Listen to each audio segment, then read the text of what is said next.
ನಮಸ್ಕಾರ ವೀಕ್ಷಕರೇ, TV news ಕನ್ನಡಕ್ಕೆ ಸ್ವಾಗತ. ನಿರಾಶ್ರಿತರಿಗೆ ಧರ್ಮಸ್ಥಳ ಸಂಸ್ಥೆಯಿಂದ ವಾತ್ಸಲ್ಯ ಮನೆ ಹಸ್ತಾಂತರ.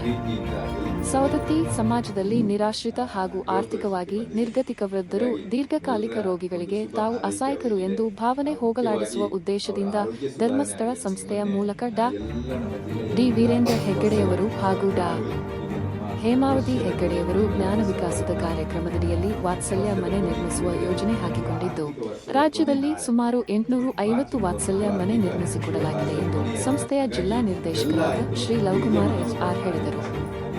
ವಾತ್ಸಲ್ಯ ಮನೆ ಹಸ್ತಾಂತರ ಮಾಡಿ ಮಾತನಾಡಿದ ಜಿಲ್ಲಾ ಜನಜಾಗೃತಿ ಸದಸ್ಯರಾದ ಮಹಾಂತೇಶ ಕಾಜಗಾರರವರು ವೀರೇಂದ್ರ ಹೆಗ್ಗಡೆಯವರ ಜನಪರ ಕಾರ್ಯಕ್ರಮಗಳ ಬಗ್ಗೆ ಮೆಚ್ಚುಗೆ ವ್ಯಕ್ತಪಡಿಸಿದರು.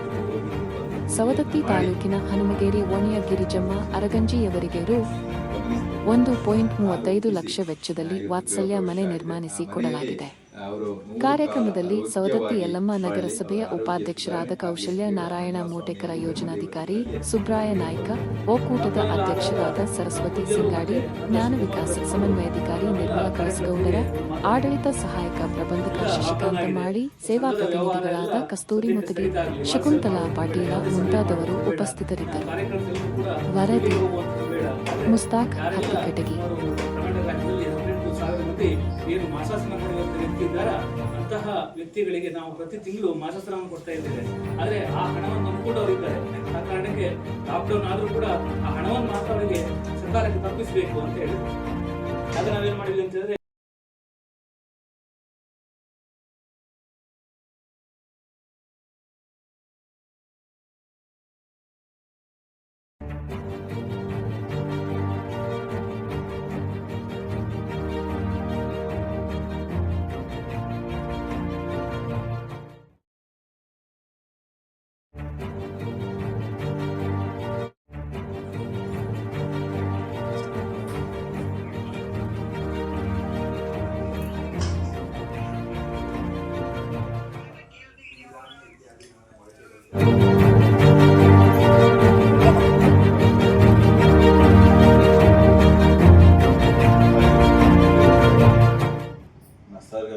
ಸೇವೆ ರೂಪೊಳಗೆ ನಾ 2,000 ರೂಪಾಯಿ ಕೊಡಕ್ಕೆ ಇದ್ದೀನಿ. ಆ ತಾಯಿಯವ್ರಿಗೆ ಏನು ಅವಶ್ಯಕತೆ ಐತಿ ಪುಣ್ಯ ಕಾಲಗಳು ನಾನು ಭಾವ